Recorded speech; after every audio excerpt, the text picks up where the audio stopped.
And then there are moments when I can tell you the story about Myles and our journey with him and smile and be great.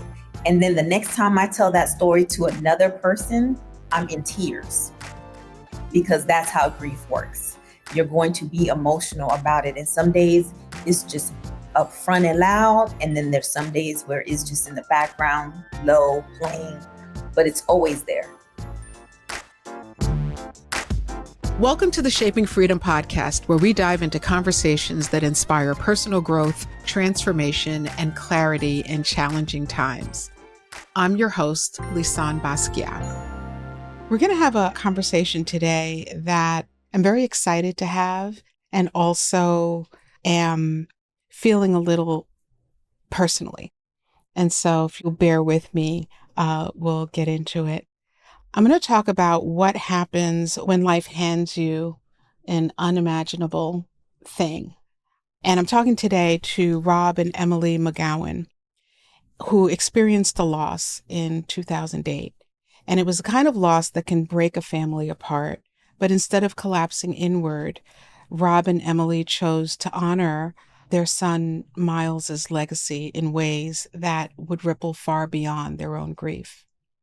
They founded Myles Ahead of Cancer, Myles, M-Y-L-E-S, Ahead of Cancer, a nonprofit that walks alongside families navigating the unthinkable. And then they created Diving Within, which is a coaching practice for couples who are struggling to find clarity and connection in their relationships. This conversation is not just about tragedy, it's about resilience, it's about family, love, legacy, and the audacity to build something meaningful out of heartbreak. As you listen, I invite you to consider, how do you honor your own losses? And what does healing look like when the story doesn't go the way that you hoped? And what would it mean to transform your pain into something that serves others?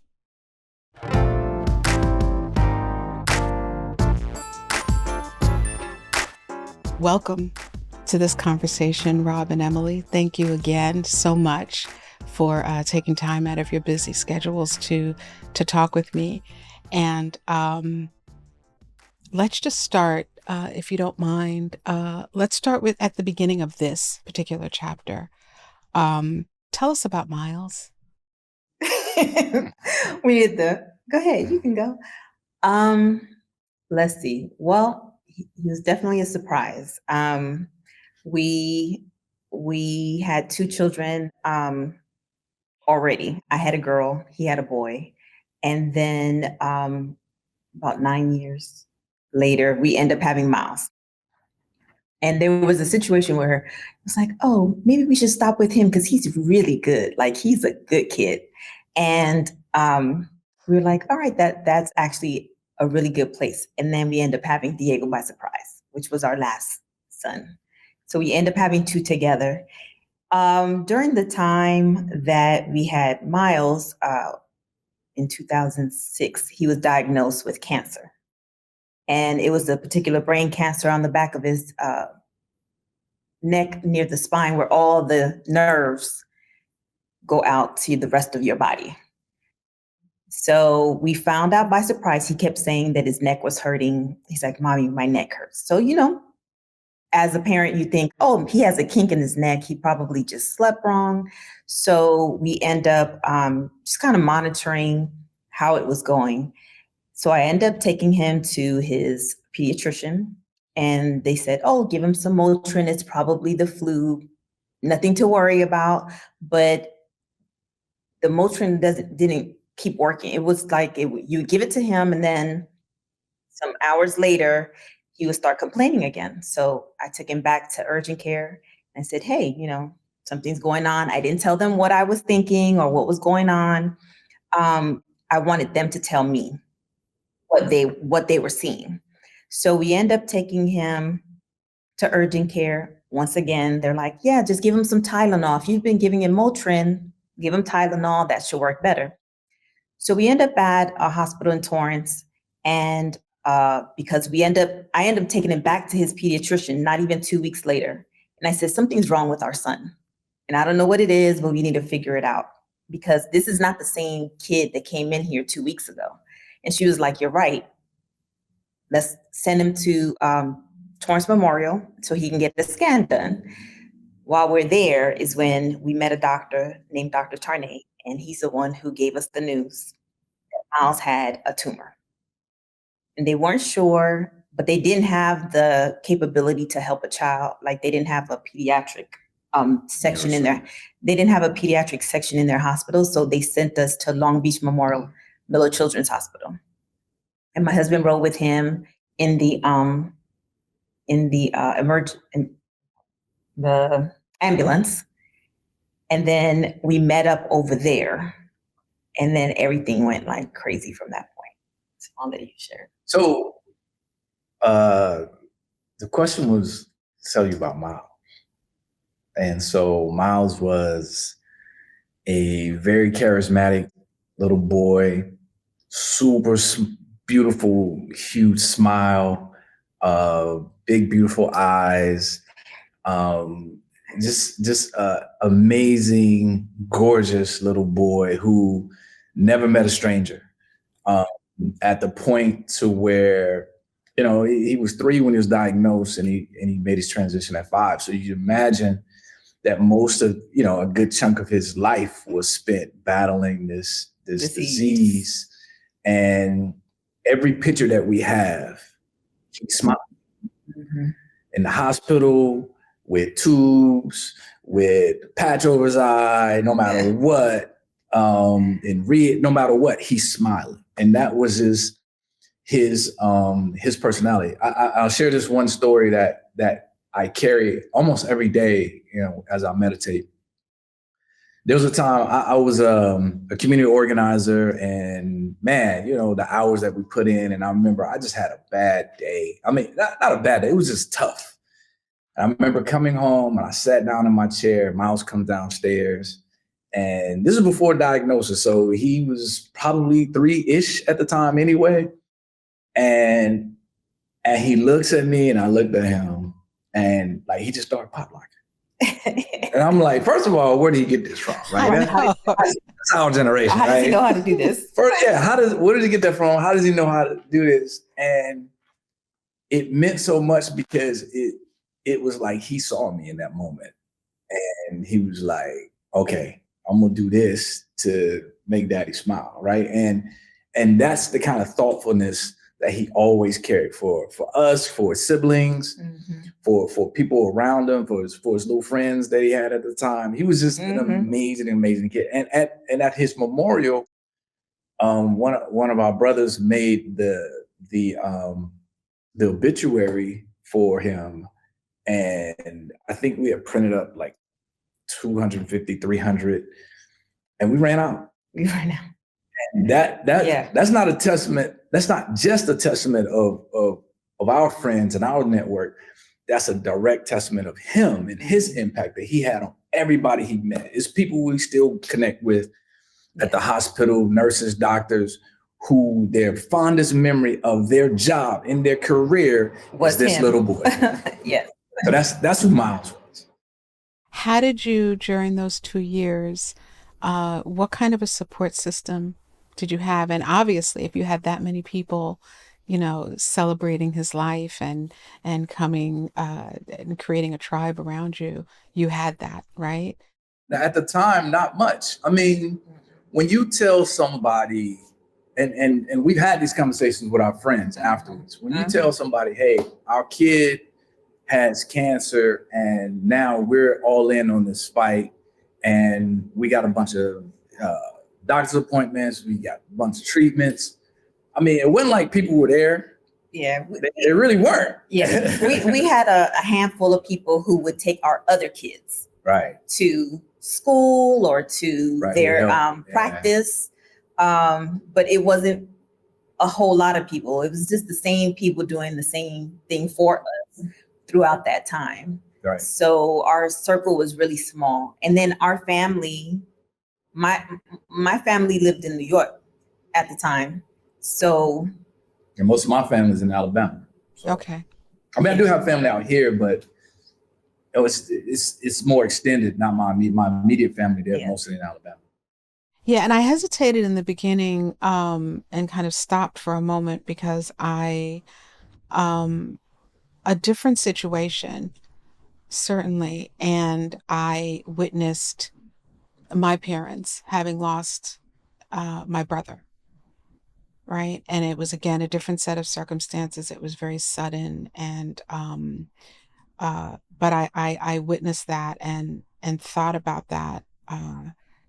As you know, as we were kind of entering into the conversation with each other. And so that was where the hesitation was in that moment. And one of the things in that situation was also kind of a lack of real support, right? Because how do you, right? You don't expect to have to, people don't know what to say. And it's such an unimaginable situation that, you're really unprepared for, right? Anyone, right? The folks who are going through it, everyone involved and touching it in any way. And so I asked the question mostly for to provide to people who might be going through something challenging, the importance of bringing people close, or the importance of reaching in to help and support people who are going through um, a challenging situation. Yeah. And when you say, people, they don't know what to say. Right. They don't know what to say. And they ask you, how can I support you? Right. For some folks, they'll ask, how can I support you? What can I do? And a lot of times we don't even know what it is that we need Mm-hmm. in that moment.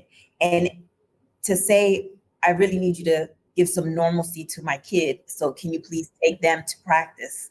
Can you please, while we go stay at the hospital with Myles, do you mind like just being with our kids so that they have some normalcy in their life, right?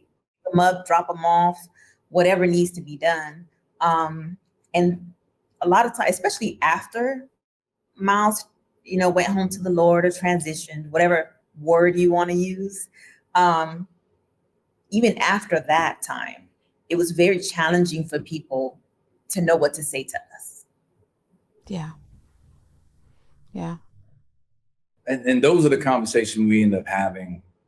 A couple of very significant conversations with some close friends who said it at the time. We didn't know what to say, felt guilty because we didn't know what to say. And one of our guys even said, he lifted it up. It's like, it's a double loss because we've lost our son, and then technically because our friends don't know what to say, they distance themselves or because of their own whatever inside of them.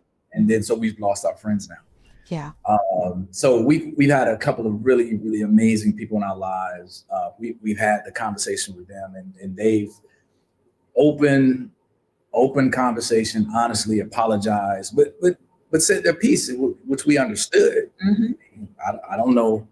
Yeah. I'm probably be in the same position. Yeah. The guilt that they felt, right? The guilt because a lot of them had children too. And thinking of like their situation and saying, wow, I'm glad it's not me. I'm sorry that I'm sorry it's you. I'm glad it's not me. And, that was really important. Real. That was real. He was like, man, I just glad it wasn't my son. Right. Like, right. I mean, but I can't be mad at that. And that was really a heartfelt conversation that we had with that particular friend, because even in that conversation, you see the pain that he was going through to even say those words to us, right? Or even for me, because I felt like we were abandoned. Of course, understandably.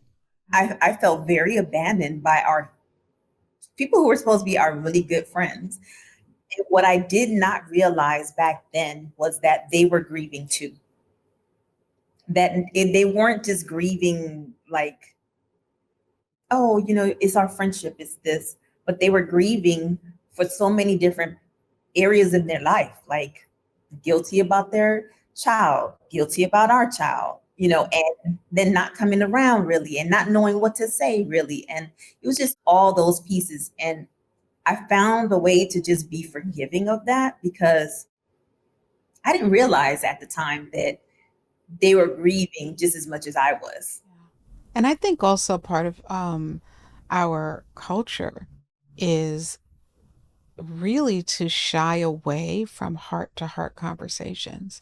I think that we know we have the playbook for what to say, you know, um, God bless you. I hope you're okay, those kind of things, whatever those things are.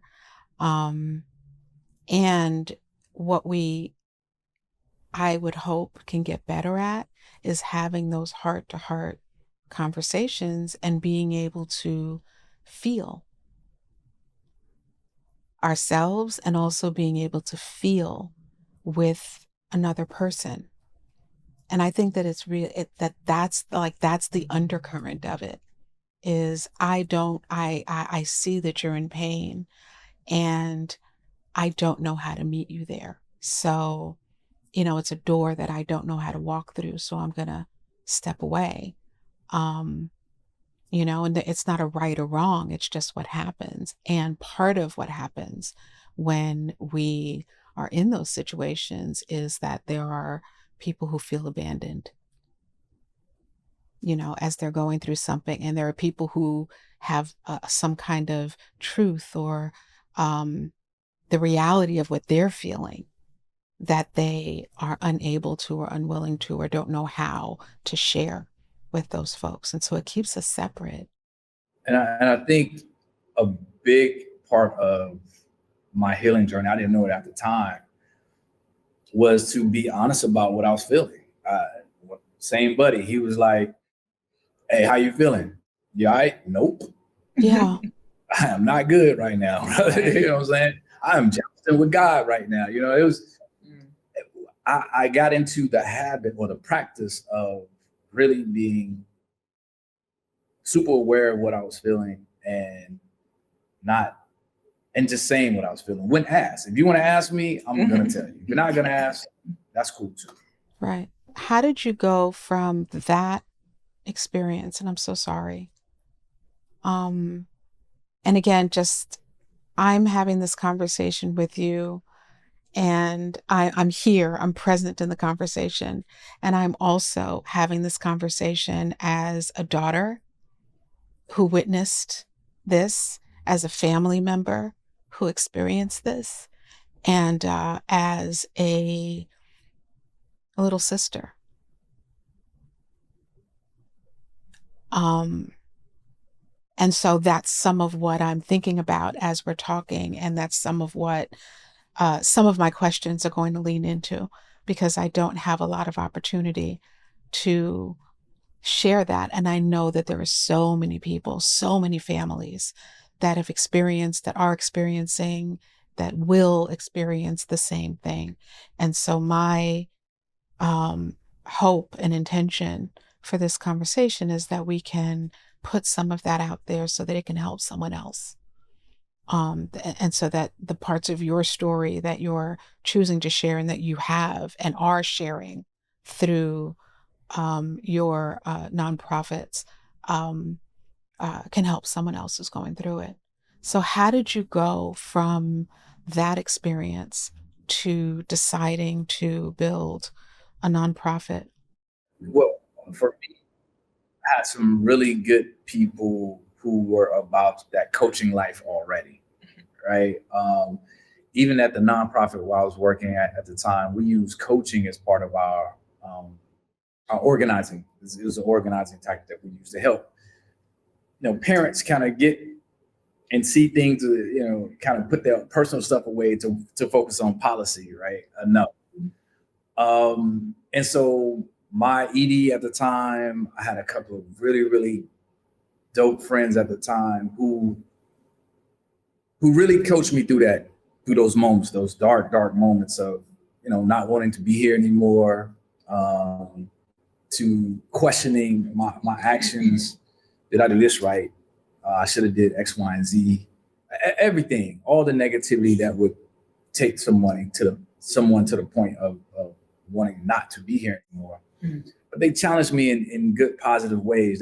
They let me see the situation in a light to where I was able to receive it. I'm not saying everybody's able to receive it. I was lucky in that aspect to where I was able to receive it, embrace it, and use it in a positive way to where I could see my process, and now I can see it in other people.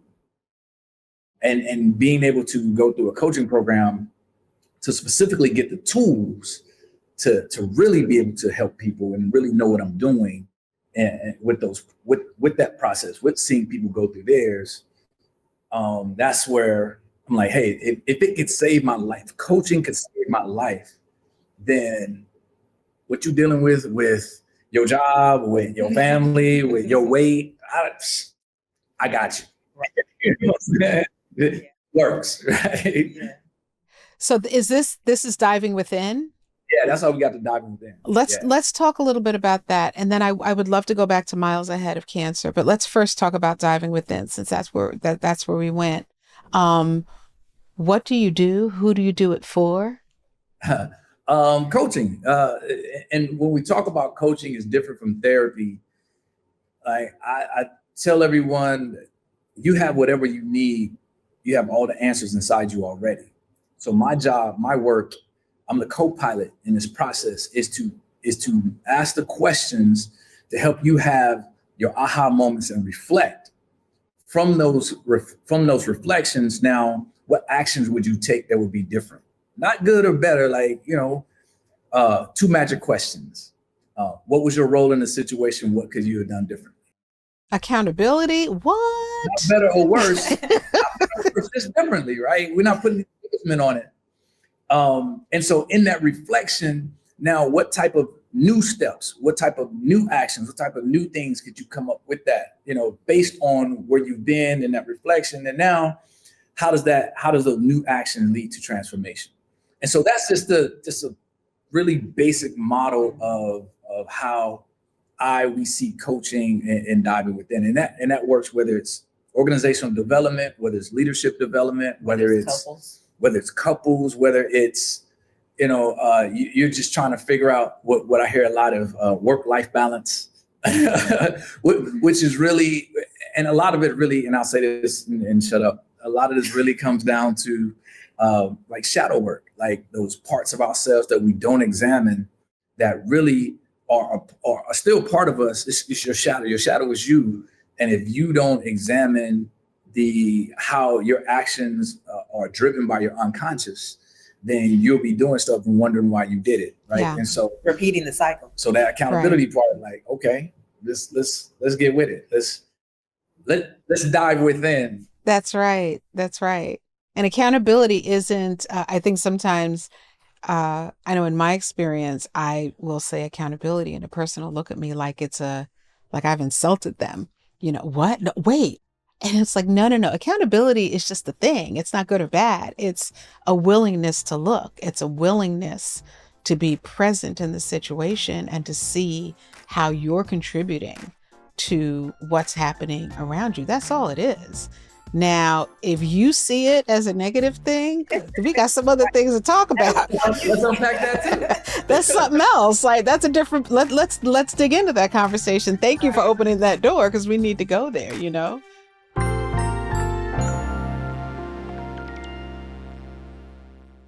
Hey, it's Lisane.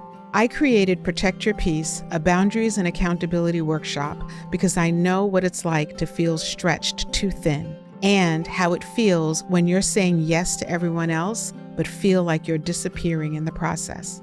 This workshop is your invitation to pause and to come back to you. In just 2 hours, you'll learn how to set boundaries that reflect your values, protect your energy, and strengthen your voice unapologetically. You'll also learn how to hold yourself accountable in a way that builds self-trust and momentum, not burnout. This is the kind of space I wish I had when I was deep in the cycle of over-responsibility and simply just doing too much. So I created it for you. Join me for Protect Your Peace, live or on demand, and walk away with tools you can use immediately to get back in alignment. Click the link in the show notes to register. You deserve to protect your peace and your power.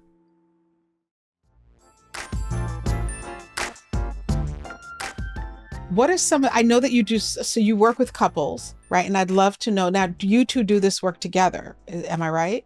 Couple work together. Yeah. But the consulting and other coaching, the executive coaching and the organizational stuff, I mostly do. Yeah. So I want to talk about both of those lanes for a second, or each of those lanes. So first of all, with the organizational, right, we're going to start outer to inner. So with the organizational stuff and consulting, what are some of the common challenges that you're observing that people are faced with? What are the things that are standing in the way? Themselves. Well. That's the easiest thing. Because I work for a small nonprofit. I work for a larger nonprofit. I work for a really small nonprofit, and then I work for a small nonprofit. So, and in those spaces, you wear a bunch of hats, right? And it's in service of our communities.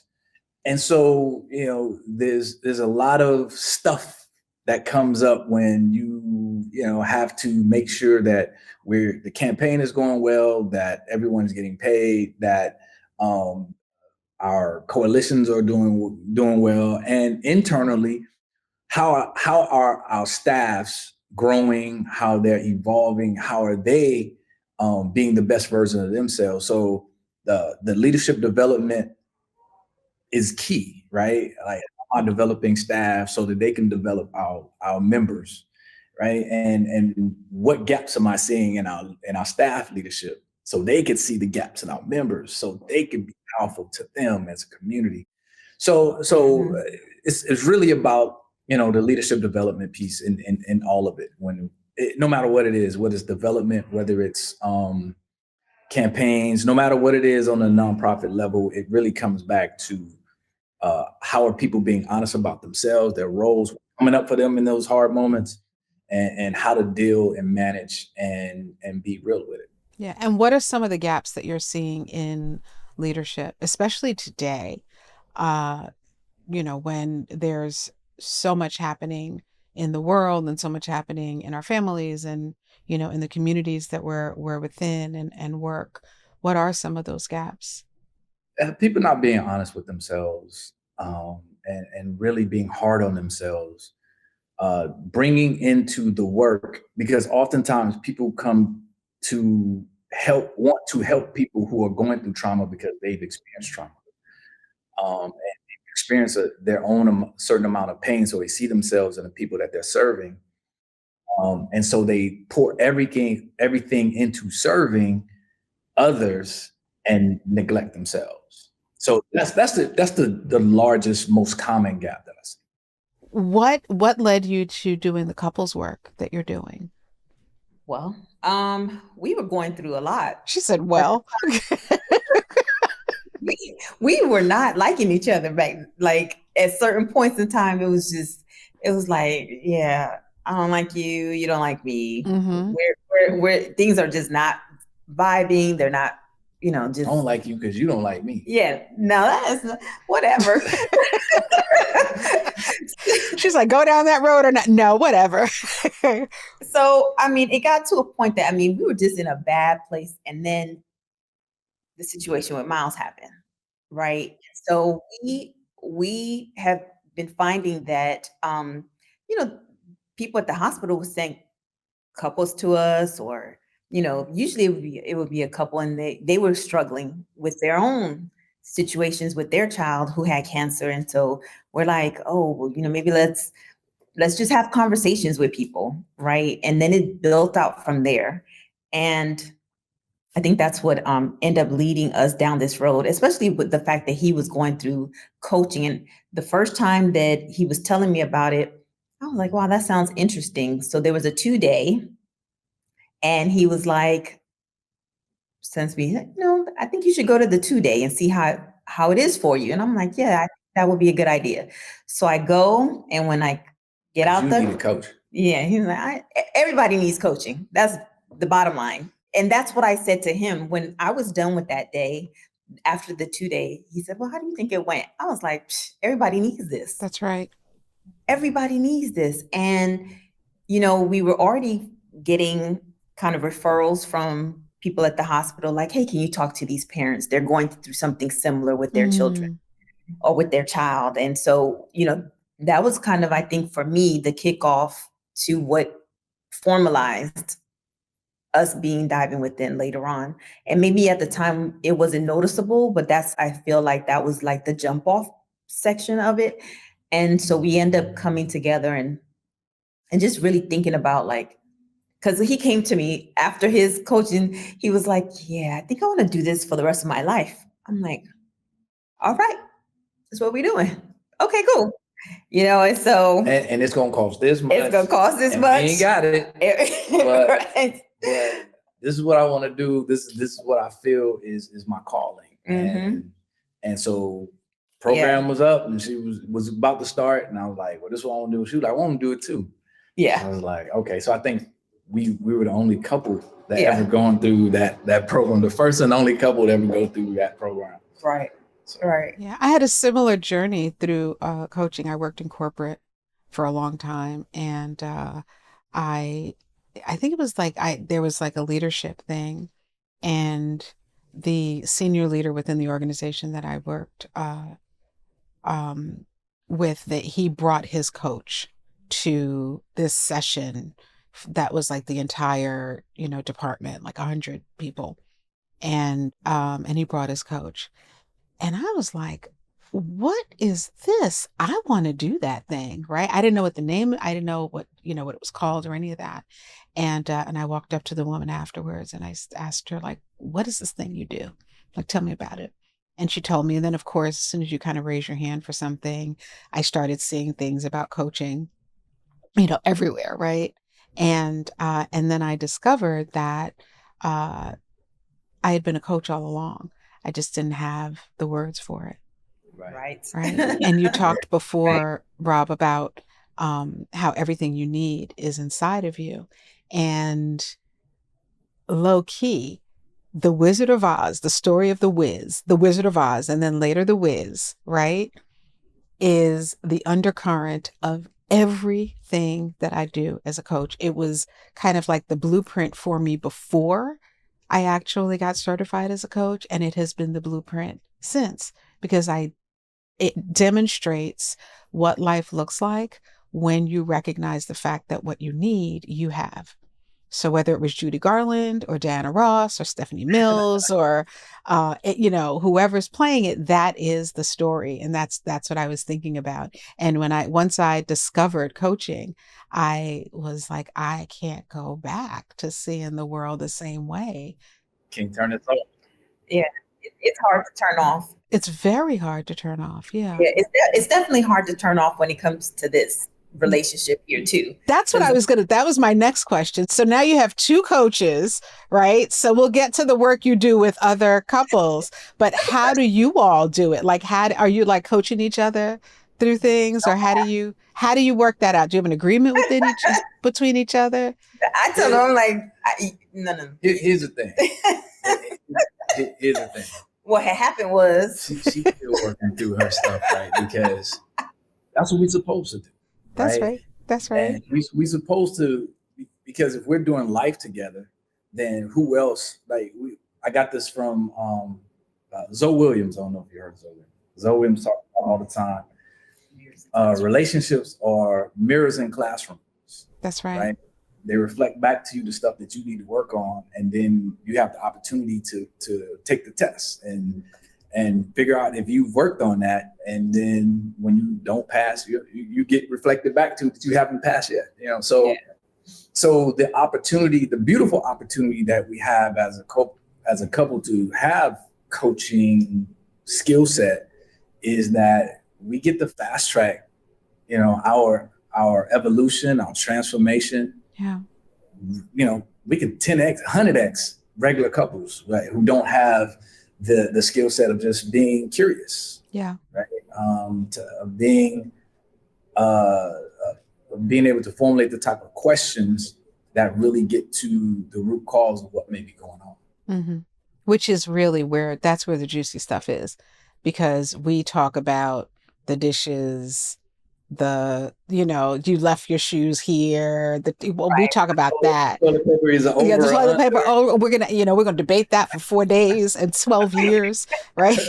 My grandparents on the Puerto Rican side were married for, I don't know, like 70 years, a long time. They lived a long life and they were married forever. And my grandmother would be arguing about stuff that happened in 1942, and she would be arguing about it like it just happened.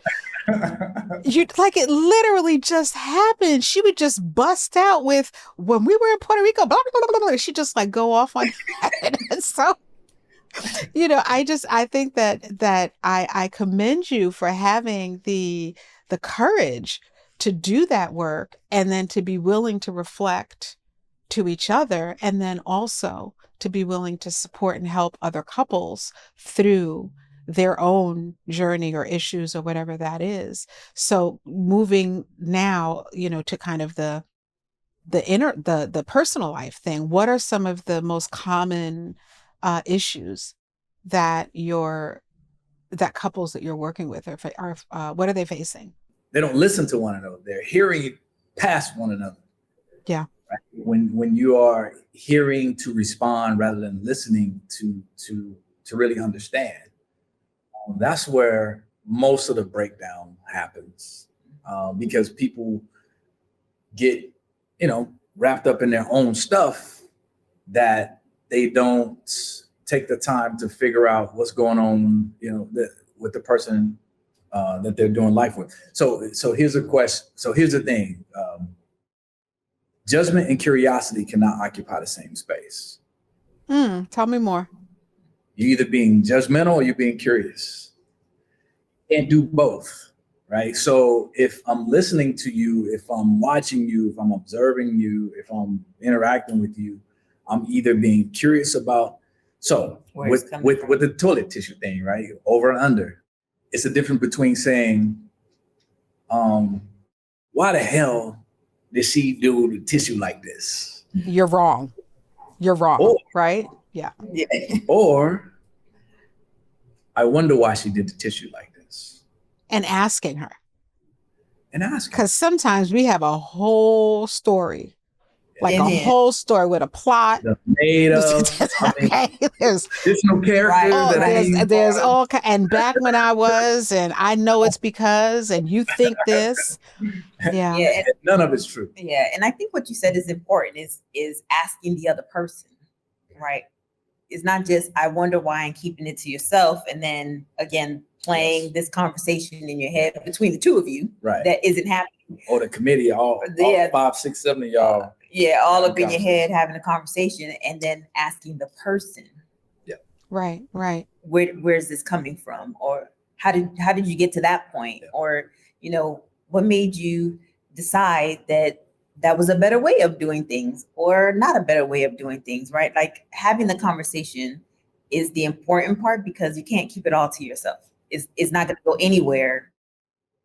And then you're still going to be living in that moment, right? You're going to still be living at I wonder why, or I wonder what made them X, Y, Z. Yeah, and then, like you said, making up stuff, right? So the wonder and curiosity leads to the question leads to the answer can lead to empathy, the empathy leads to patience, right? So once I had to wonder about the toilet tissue, and she told me her answer, I was like, oh, you know what? That makes sense.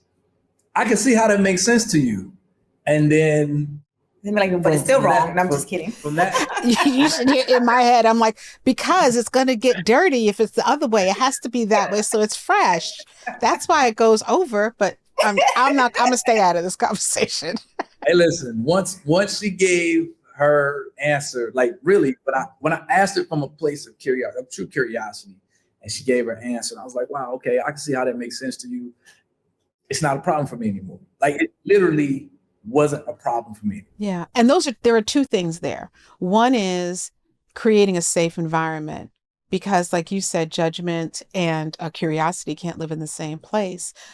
The person being in a state of curiosity will invariably create a safer environment for the Yes. other, a safer space for the Yes. other person to be able to share their truth.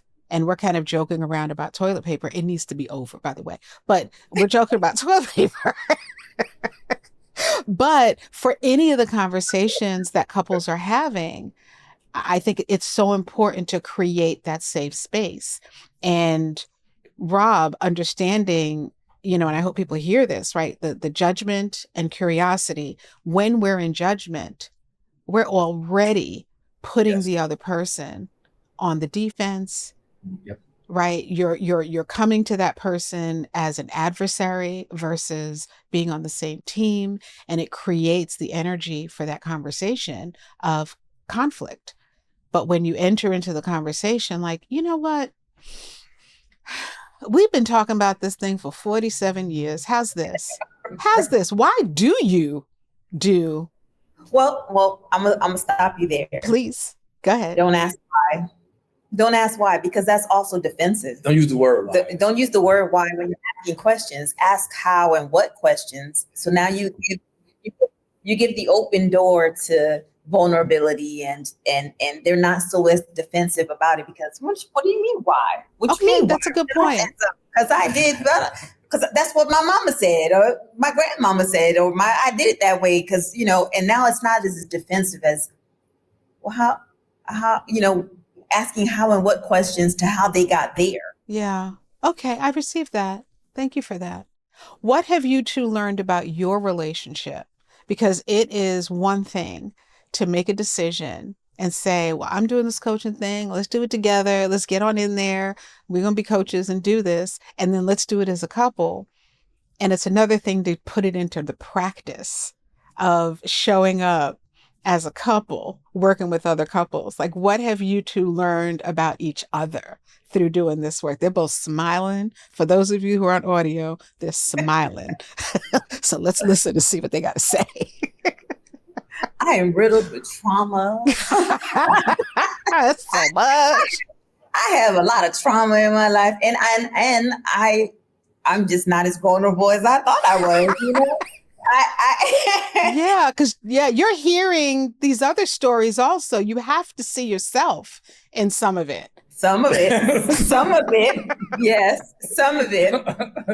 He don't see himself, but he's in there. Okay. Yeah, I absolutely do see myself. Yeah, so do I. I mean, because a lot of the situations, we've probably already been down that road. Yeah. And so, I'll sit there sometimes and I'm just like, oh, wow, this is bringing up some feelings and some memories, and you got to ooh-sigh after that too.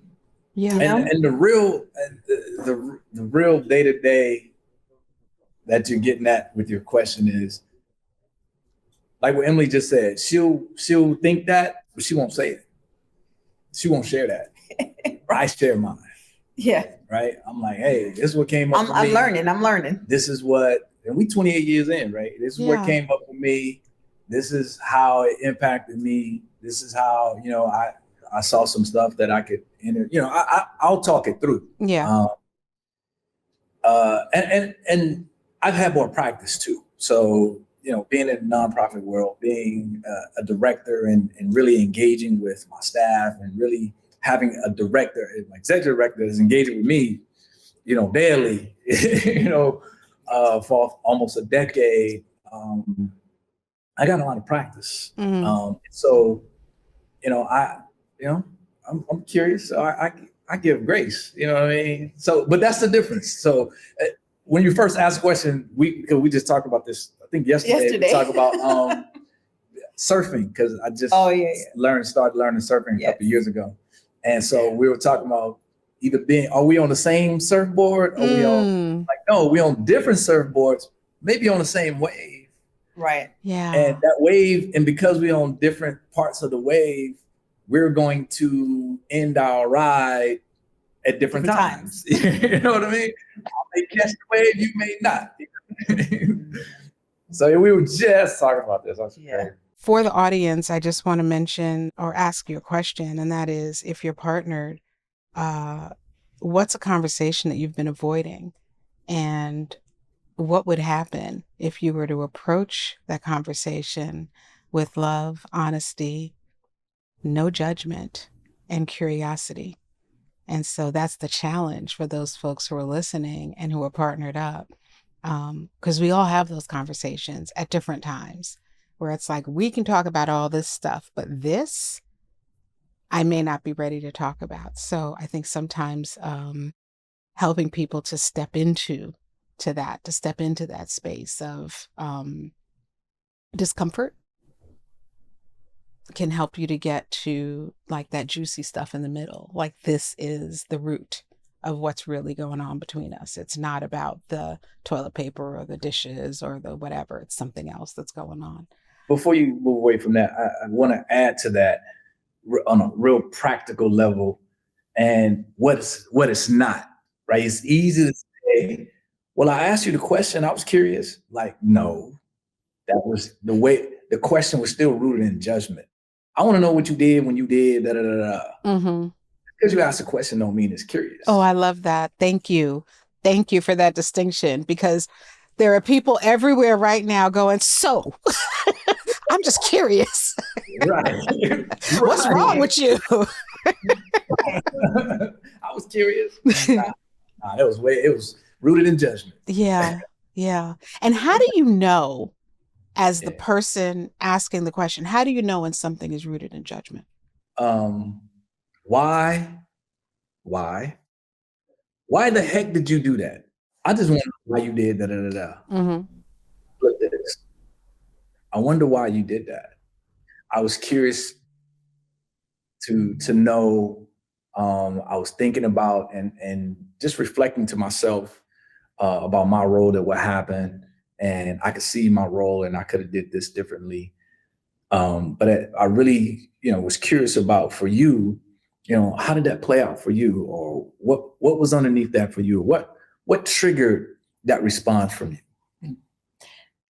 Energetically, is just totally different. Different thing, yeah. And I think also what comes with that is when you tell the other partner, when you tell the person, like, I want to share something with you about this conversation. Remember the conversation we had like 2 weeks ago about or last night when we had blah, blah, blah. Remember, I just want to share with you what I was going through and what was going through my mind at the time. And so then I'm giving my perspective and my part of like what happened. And then I can ask the question. So, how do you feel about what I'm saying? Because it really, really bothered me when this thing happened, that I'm just wondering, what was going on with you possibly, what could you have been, just thinking of during that time? I know we didn't talk about it back then, but it's really been on my mind lately. Do you mind, like, if we revisit that? Can we talk about it a little bit more and unpack it a little bit more? So it gives a way for the other person, because you're saying, I want to share, you're being vulnerable at that time. Exactly. I want to share something that I've been going through when we had this conversation about XYZ. Mm-hmm. And then that can open, a doorway also. Right. Because there are couples everywhere where there's a person saying, I want you to be more vulnerable. Be more vulnerable with me. And demonstrating what that looks like, and demonstrating the courage, because it takes courage to be vulnerable, to say the thing, right? And demonstrating that vulnerability will, for the other person, create a safer space for them to be able to meet you in kind. Mm-hmm. And also to understand that, we're all doing the best we can. And so sometimes a conversation, people process differently, and people, like you said, the wave, we're all riding a wave at a different time, and someone's board might be going over a different wave at a different time. I don't surf. I'm imagining that's what it's. I body surf. I body surf. But, you're going through waves at a different time. And so we're not all, you can be so deeply in love with a person And I think it's important to understand that you're also two individual people and you don't process in the same way and we don't see things the same way all the time. And so some of that is also helping to fill in those blanks so that a person can look at you as for who you are, not for what or who they expect you to be. Allow yourself the time to pause. Oh, please. Yes. For that processing time, right? Yes. There was a time when I said, okay, you know what, we need to pause right here, or like, I need a timeout, and then I never go back to it again. So that I've come to the point where I'm just like learning from those moments too. Yeah. So I know that there's somebody out there that's like, yeah, we're going to take this time out forever. Yes. It's not forever because it's going to come back again. Like that same issue, that same challenge, that same, concern that you have definitely comes up again later on. Like it doesn't go away until you resolve whatever that is. So just know that you may think your pause is going to go away. It's going to stay there until you actually have the conversation. So, think about that too. Yeah. Allowing it to be a pause versus a procrastination. Right. And to your point, we got, when looking at and seeing the person for who they are, like I'm a Southerner, grew up in Alabama. New York. I'm a New Yorker. What? Where in New York? South Bronx. I'm from Brooklyn. Oh, see. And then when you say you have the Puerto Rican side, I just came back from Puerto Rico with my Puerto Rican people. What? Okay. My mother was Puerto Rican. My father was Haitian. Yeah. And I was brought up and born and bred and born. Anyway, I grew up in Brooklyn. Yeah. Yeah. Yes, ma'am. Yes, ma'am. So it's just knowing that those sensibilities of each. Yeah. There's a difference there too, right? Like a person who grew up in Alabama is going to have a very different experience and outlook, or a different programming, a different culture, from a person who grew up in the South Bronx in New York. It's just different. Right. And I think that sometimes we assume that because we love that means that we're supposed to know everything. And it's an unpacking. In addition to that, he grew up as an only child. Okay. I grew up with my brothers, right? And that dynamic is there too, right? Of how we were raised within our families and how they all communicated with each other, right? Like all of those things play into each other. So you really got to get to know the person. And all of mine is beside, even though my parents were divorced, everybody else in my family is married. Okay. Right? That's not the case for her, right? So even though my folks were divorced, I saw married couples engaged all the time, right? So that wasn't her experience. And you two are living a lifetime. 28 years? 28. And for how long have you been partnering on this work, the diving within work together? Yeah, since 2016. We finished our program in 2016, officially 2017, diving within started. Okay. And I think that's an incredible thing. What an incredible journey to be willing to extend your heart in that way to other couples, to kind of help them through the nuance of figuring out how to be in relationship with each other,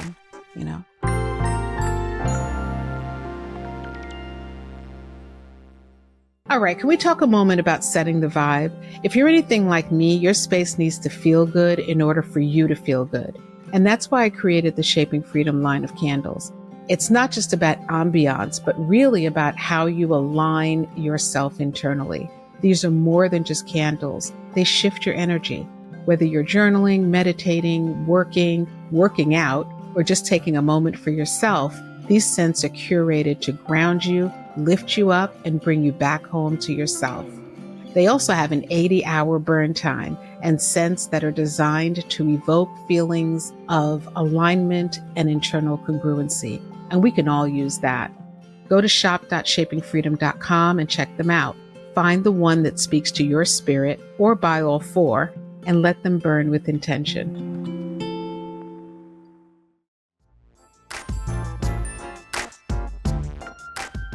What wisdom would you want families who are facing loss or the loss of a loved one to take away from your journey about grief, legacy, renewed hope? I would say find ways to celebrate your loved one. You know, when Miles, when he went home to the Lord or transitioned, it was July 2008. And by the end of that year, January 11th, 2009, we were celebrating his birthday. And that's how we found, and engaged our friends to come celebrate with him. Oh, right? And find ways to just celebrate your loved one. And we found that it actually helped people who had lost their grandmother or their mom or their dad or whatever it was, whoever it was that they may have loved in their life. They didn't know how to celebrate their loved one. And when yeah. they came to our celebration and they saw how we were still lifting Miles up, even though we had just months before not been with him, that day brought, I think, a renewed light in people and showed them, and they were like, wow, I can celebrate my loved one too. Like, it didn't have to be all sad. And, you know, the grieving process is always going to be there. And it's like music in the background. You know, sometimes you're doing dishes and you got music playing or you got the TV playing. Sometimes you hear it loud and you're like, oh, what was that? That's grief to me. Sometimes it's up front and it's loud, and then sometimes it's just playing in the background, but it's always playing for us. It's always there. It's always going to be there. And then there are moments when I can tell you the story about Miles and our journey with him and smile and be great. And then the next time I tell that story to another person, I'm in tears. Mm-hmm. Because that's how grief works. You're going to be emotional about it. And some days it's just up front and loud. And then there's some days where it's just in the background, low, playing, but it's always there. Thank you for sharing that, because I think, my brother passed away, my mother, my father. And I think one of the things that I did not know, and my brother was the first person to pass away that I ever knew, actually. And one of the things that at the time I was working in corporate, and there was like a certain amount of time that you get off for grievance, right? For grief. And it's like a week or 2 weeks or whatever it is. And then I realized that it's not in that one, like that's just the initial shock. That's what it is, right? The real process happens over time. And my brother passed away in 1988. So it's been a while, right? My brother, Jean-Michel Basquiat, my father, Gerard Basquiat, passed away in July of 2013. And my mother, Matilda Basquiat, passed away in November of 2008. And for me, it's their birthdays. Right. It's that. And there's always a moment on the, that day that it happened that, there's a reflection or there's a thought or I'm, they are present for me in that moment in a different way. But it's different every time, there's no, it's life and passing, and there's no kind of like 12-step formula. We go through it. Sometimes it's one way and other times it's another way. And I commend you both for really stepping into doing what you can, to support other people. Before we break, I'd love to know about Myles Ahead of Cancer. What is that? What is that nonprofit? What are you doing with that? So what we would like to do with that is to build it out even further. And Robert had a vision of a building with all these services inside of it that we would be able to help these families. One of the biggest things that I feel that we have talked about throughout the years is that we want to be similar to Make-A-Wish. You know, we want to be able to give families the opportunity that we didn't get to have. Break-A-Wish. Break-A-Wish. He called it break. He We called it Break-A-Wish. We got our own experience with Make-A-Wish, so Yeah. call it Break-A-Wish. With whatever the ideal organization is. Yeah. So we'll talk about that offline. Mm-hmm. You know, what happened to us with that situation. But in any case, we want to give them and afford them the possibility of having the trip if they so choose to have the trip. Okay. Because when your child is no longer here, sometimes you need that space to find some solace in that child not being here anymore. And some people don't need it. Some people don't need to have some time away, but we did. Yeah.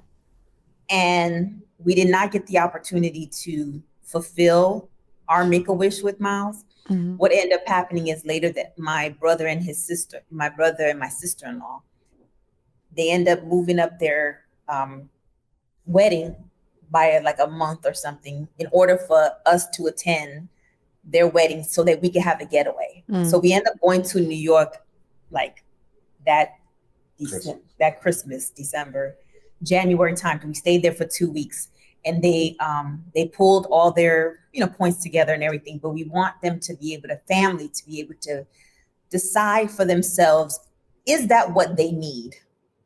Do they need this trip so that they can have some time with their family to be able to just reflect and just get away from what's happening in that moment? Because I will say this, and I'll go back to what happened with our friends. When things are fresh and it just happened, everybody's there. They're bringing the pots and the pans full of food, and everyone is there. But what we found was that everybody goes back to their life. Yeah. 3 months, 2 months after your child or your significant person is no longer there. And they go back to living, and then the two of you and your family are like, now we got to live this new normal, right, without this person being here. Mm-hmm.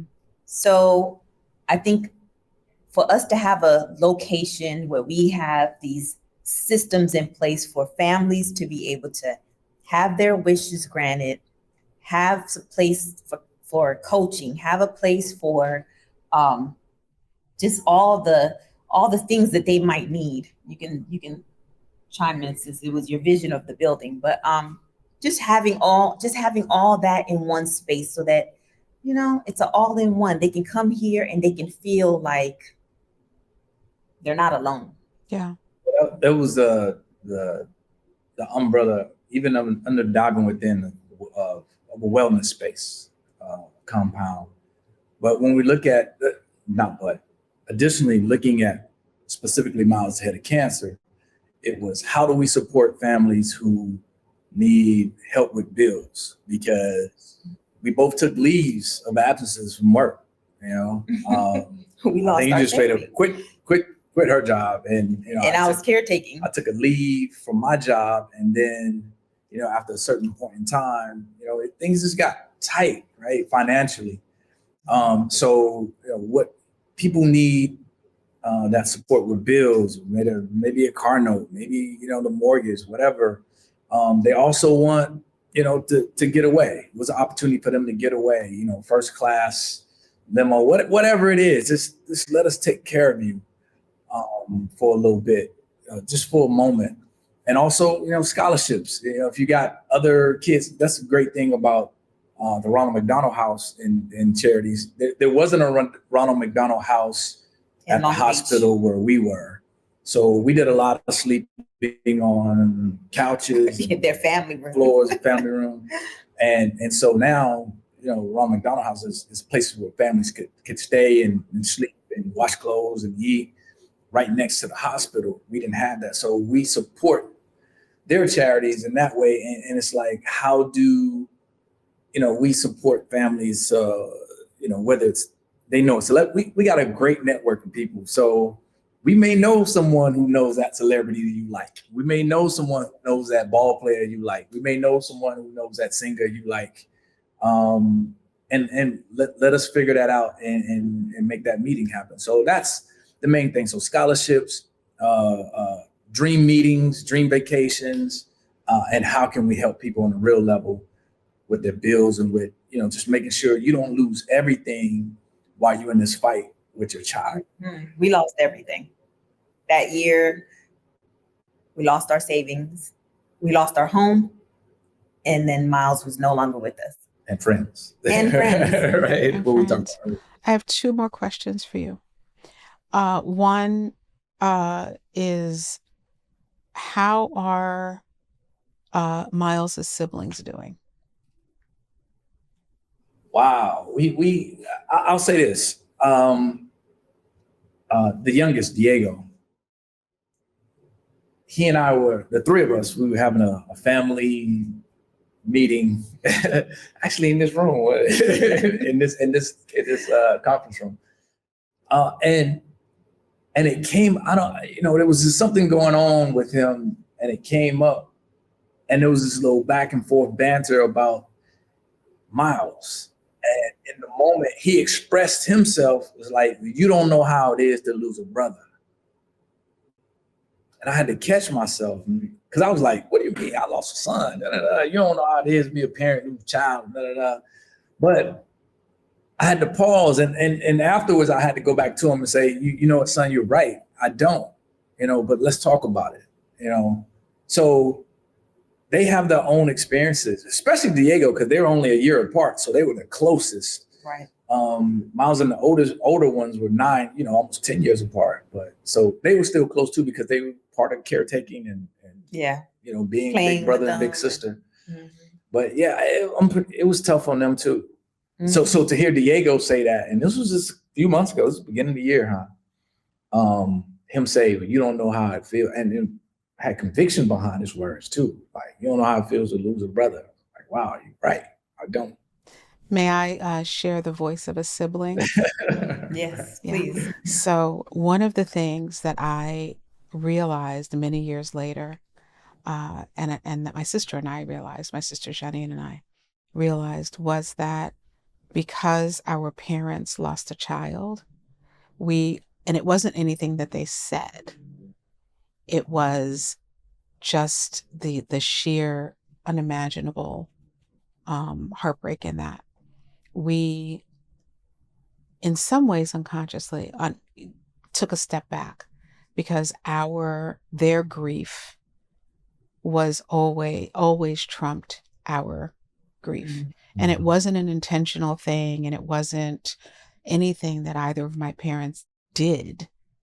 But I think it was just the natural reaction to what was going on. It's like, oh, I lost my brother, but they lost their child. And for us to watch them go through that process, which is obviously a heartbreaking process. I know you understand that.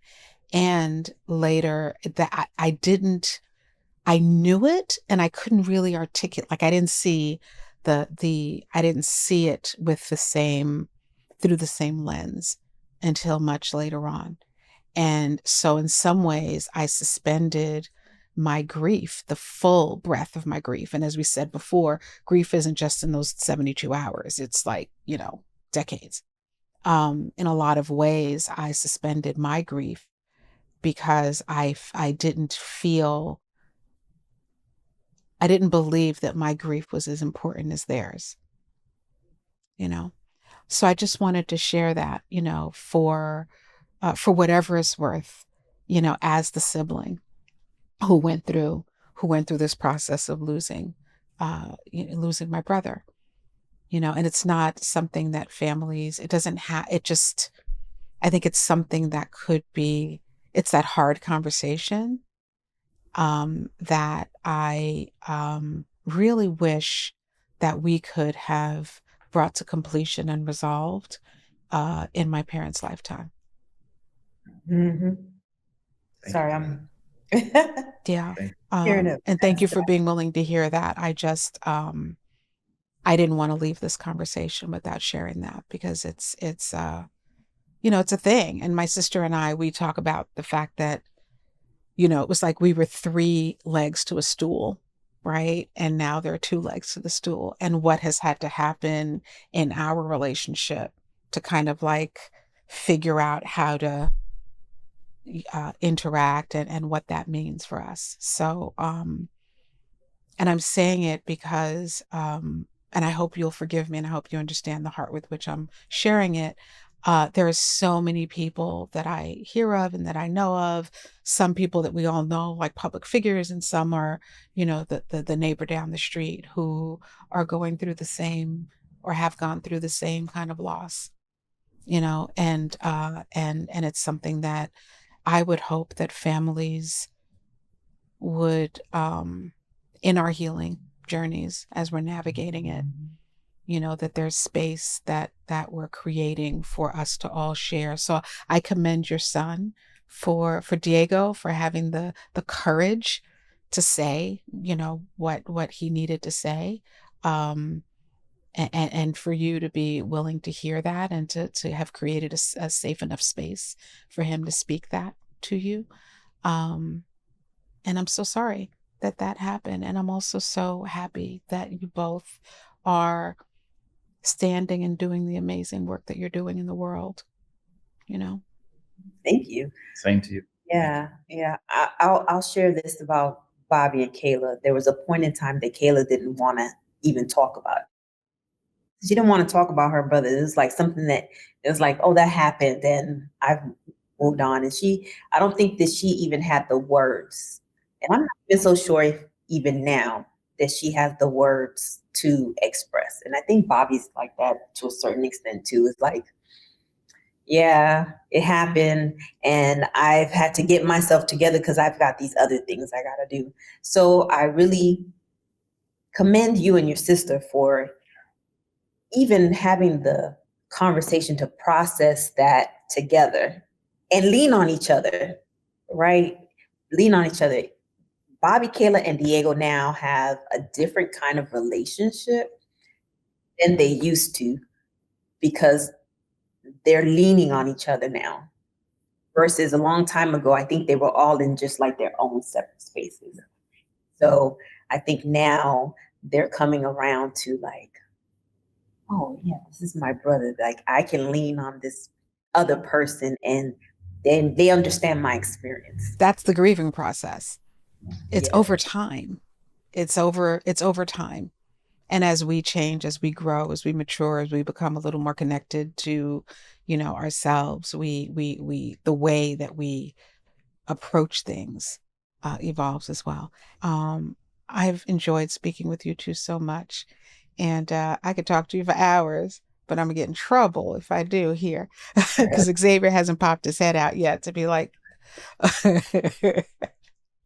how can we support you? Let's see, Instagram, diving_within. Myles Ahead of Cancer. Myles Ahead of Cancer. Those are the better ways. Yeah. I'm transitioning some coaching to focus on C-suite level Black men. Okay. And I have a podcast, Skinny Blacks Lounge. Okay. So SBL_host is where you can find me on Instagram. Yeah. We have a website, mylesaheadofcancer.org. And you can see like some pictures of Myles. We also have a friend who decided to change his tournament name to honor our son Myles. Mm. So it's Myles McGowan Coaches Classic. We actually just got back from the Bay a couple of weeks ago, where they do a basketball tournament, and it was like almost 20 years ago, I think it was, when Next he year, changed the yeah. name, when he changed the name to honor our son. Oh, wow. So we go up there to the Bay, third weekend in August, or close to the third weekend in August. And Change to the first.